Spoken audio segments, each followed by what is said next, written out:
ആരോഗ്യമേഖല വീണ്ടും കുടിശ്ശികയിൽ വലയാൻ പോവുകയാണ്. ഇനിയും ഒരു സർജറി മുടങ്ങിയോ ഒരു കെട്ടിടം ഇടിഞ്ഞു വീഴുകയോ ചെയ്യേണ്ടി വരും അടുത്ത ഒരു തീരുമാനം ഉണ്ടാകാൻ. ഇപ്പോൾ പുറത്തു വരുന്നത് സർക്കാർ ആശുപത്രികളിലെ മെഡിക്കൽ ഉപകരണങ്ങൾ വിതരണം വീണ്ടും പ്രതിസന്ധിയിലാകുന്നു എന്നതാണ്. 159 കോടി രൂപയാണ് കുടിശ്ശികയായുള്ളത്. Chamber of distributors of medical implant disposables ഭാരവാഹികളാണ് ഇപ്പോൾ കണക്കുകൾ പുറത്തുവിടുന്നത്. കുടിശ്ശിക കുത്തനെ ഉയരുകയും ഒരു രൂപ പോലും തിരിച്ചടയ്ക്കുന്ന ഒരു സ്ഥിതിയും വിലയിരുത്താൻ ആരോഗ്യമന്ത്രിക്ക് സമയം കിട്ടിയിട്ടില്ല. പക്ഷേ കുറച്ചു ദിവസങ്ങൾക്ക് മുൻപ് നമ്മുടെ ധനമന്ത്രി പണത്തിന്റെ നീക്കിയിരിപ്പിനെ കുറിച്ച് പറഞ്ഞിരുന്നു. അതൊന്ന് കേൾക്കാം. ഞങ്ങളുടെ വകുപ്പിൽ ധനകാര്യ വകുപ്പിൽ നിന്ന് അതിൻ്റെ ഒരു കണക്കിന്ന് തരും. കഴിഞ്ഞ 2021-22 മുതലോ അതിനു മുമ്പ് എടുത്താലോ എപ്പോഴും നമ്മൾ ബഡ്ജറ്റിൽ വെച്ചേക്കുന്ന തുകയേക്കാളും അധികമാണ് ചിലവാക്കിയിട്ടുള്ളത്. ആ അഡീഷണൽ ഓതറൈസേഷൻ കൂടി കൊടുത്തിട്ട് ആണ് ഹെൽത്തിലൊക്കെ പണം ചിലവാക്കിയിരിക്കുന്നത്. അതുകൊണ്ട് പണം ആരോഗ്യവകുപ്പ് വെട്ടിക്കുറച്ചു എന്ന് പറയുന്നത് ശരിയല്ല.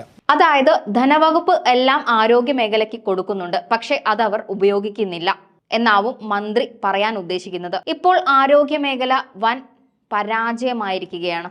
അത് ഉറപ്പിക്കുന്ന കണക്കുകളാണ് ഇപ്പോൾ ഉള്ളത്. വീണ ജോർജിന്റെ ഭാഷയിൽ പറഞ്ഞാൽ ഡാറ്റ ഉണ്ട്, പക്ഷെ ഒന്നിനും ഒരു തെളിവില്ലാത്ത അവസ്ഥയിലാണ് മുന്നോട്ട് പോകുന്നത്. പക്ഷെ ഇപ്പോൾ കമ്പനി തന്നെ ഡാറ്റയായിട്ട് പുറത്തു വന്നിരിക്കുകയാണ്. Chamber of distributors of medical implant ഡിസ്പോസിബിൾസിനും നൽകാനുള്ള കുടിശ്ശിക എന്ന് പറയുന്നത് 41 കോടി രൂപയായിരുന്നു.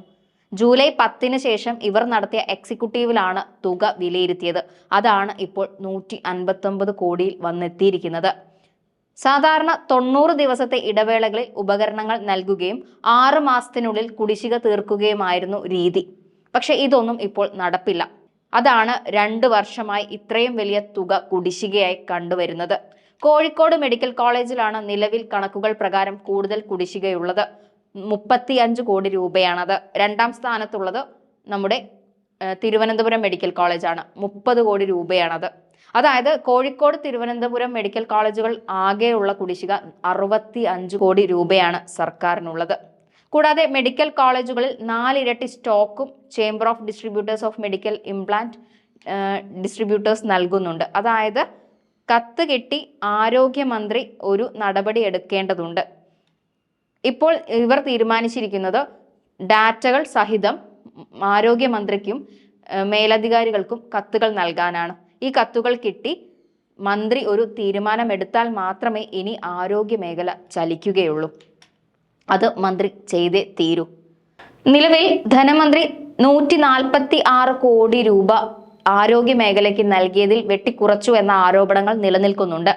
മെഡിക്കൽ വിദ്യാഭ്യാസത്തിന് ബജറ്റിൽ പറഞ്ഞത് 400 കോടി രൂപയാണ്. പക്ഷെ നൽകിയത് 254.35 കോടി രൂപ. അതുപോലെ പ്രാഥമികാരോഗ്യ കേന്ദ്രങ്ങൾ, ജില്ലാ ആശുപത്രികൾ എന്നിവയുടെയൊക്കെ വികസനത്തിന് വെട്ടിക്കുറയ്ക്കലുകൾ നടന്നിട്ടുണ്ട്. മുക്കിയത് 60 കോടി രൂപയാണ്. കൂടാതെ ക്യാൻസർ സെന്ററുകൾക്ക് നീക്കിയിരിപ്പിലും വെട്ടിക്കുറച്ചു. അത് 59.50 കോടി രൂപയാണ്. അതായത് വെട്ടലും കൈവിട്ടുവാരലും കഴിഞ്ഞാലേ വികസനം നടത്താനാകൂ. മരുന്നിലും വരുന്ന കുടിശ്ശിക വലുതാണ്. അതുകൊണ്ടാണ് വിലയേറിയ മരുന്നുകളോ ടെസ്റ്റുകളോ പലതും സർക്കാർ ആശുപത്രികളിൽ ലഭ്യമല്ലാത്തതും. അതുപോലെ ഉണ്ടാകുമെന്ന് ജനങ്ങളെ പറഞ്ഞു പറ്റിക്കുന്ന എത്രയോ പദ്ധതികളാണ് സർക്കാർ ഇപ്പോഴും വെളിച്ചം കാണിക്കാത്തത്. 29 കോടിയുടെ സർജിക്കൽ റോബോട്ട്, 14 കോടിയുടെ ഓങ്കോളജി ആൻഡ് ട്രഷറി സെന്റർ, മജ്ജ മാറ്റിവെക്കൽ യൂണിറ്റ്, അതും 1.5 കോടി രൂപയുടെ പദ്ധതി. അങ്ങനെ പട്ടികയിലും സംസാരത്തിലും മാത്രം ഒതുങ്ങിപ്പോകുന്ന പദ്ധതികൾ ഒരുപാടുണ്ട് ആരോഗ്യ മേഖലയ്ക്ക് പറയാൻ. എന്തായാലും കുടിശ്ശിക നൽകിയാൽ മാത്രമേ ഇനി ആരോഗ്യ മേഖല മുന്നോട്ട് പോകുകയുള്ളൂ. എന്തായാലും 159 കോടി കുടിശ്ശികയുമായാണ് ഇപ്പോൾ ആരോഗ്യ മേഖലയിലെ ഉപകരണങ്ങൾ ഉള്ളത്. അതുകൊണ്ട് ഉപകരണങ്ങൾ ഇനി കിട്ടണമെങ്കിൽ ഈ 159 കോടി രൂപ നൽകാൻ സർക്കാർ ബാധ്യസ്ഥരാണ്. ഇനി ഒരു സർജറി മുടക്കി മറ്റൊരു ഡോക്ടർ ഹാരിസ് വന്നാൽ മാത്രമാകും ചിലപ്പോൾ ഈ സർക്കാർ ഇതിനൊരു തീരുമാനമുണ്ടാക്കുക.